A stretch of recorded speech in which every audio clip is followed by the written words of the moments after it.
Guys আজি ভিডিঅ'টো অলপ মানে বেলেগ। চ' আজি আমি কথা পাতিম মেথছ, মানে আজি আমি কথা পাতিম অংকৰ ওপৰত।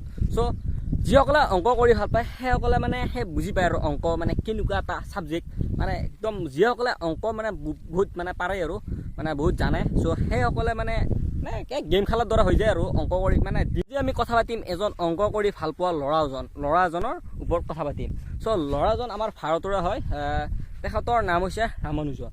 চ' তেখেতৰ মানে জীয়াই আছিল মাত্ৰ 33 বছৰ। সেই 33 বছৰ বয়সতে তেখেতে মানে কেনেকুৱা লেভেলত মেথছ কৰি ভাল পাইছিল। চ' আজি তেওঁৰ জীৱন কাহিনী আপোনালোকক এই ভিডিঅ'টোত দাঙি ধৰিম। চ' আহক ভিডিঅ'টো আৰম্ভ কৰোঁ। ধৰি লওক আপুনি বাপেক। চ' আপোনাক মানে প্ৰিন্সিপালে ফোন কৰি মাতিছে, আপোনাৰ ল'ৰাই চব ছাবজেক্টত ফেইল, মেথছত পাছ। চ' মানে আপোনাক কৈছে আৰু প্ৰিন্সিপালে, চ' আপোনাৰ ল'ৰাই মানে চব ছাবজেক্টৰ ক্লাছতে মানে মেথছ কৰি থাকে, বাকী ছাবজেক্টৰ ক্লাছো মেথছ কৰি থাকে। চ' কিমান এটা ভাল পাওঁ মানে মেথছ ভাল পায় সেই ল'ৰাজন মানে ৰামানুজন। চ' ৰামানুজনে মানে নন ষ্টপ মানে দিন ৰাতি মানে অংক কৰি থাকে। চ' মানে কিমান এটা লেভেলত মানে তেওঁ মানে অংক ভাল পাইছিল। মাত্ৰ 12 বছৰ বয়সতে সেই ল'ৰাজন ৰামানুজনে মাত্ৰ 12 বছৰ বয়সতে সেই এডভান্স ট্ৰিগন'মেট্ৰিক এখন কিতাপ মাষ্টাৰ কৰি শেষ কৰি দিছিল।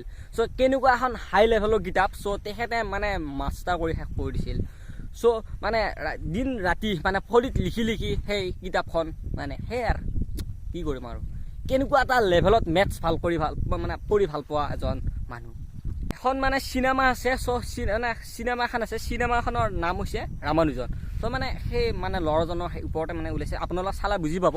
চ' তেখেতৰ মানে সেই মানে কেইবছৰমান পিছত বেমাৰ হ'ল, মানে সেই বসন্ত, মানে সেই সময়ত আৰু সেই বসন্তৰ মানে চিকিৎসা নাছিল, মানে সেই আৰু ডক্তৰ মানে সেই ব্যৱস্থা ল'ব পৰা নাছিল। চ' তেতিয়া আৰু তেওঁ বেমাৰ হ'ল, বেমাৰত পৰিল।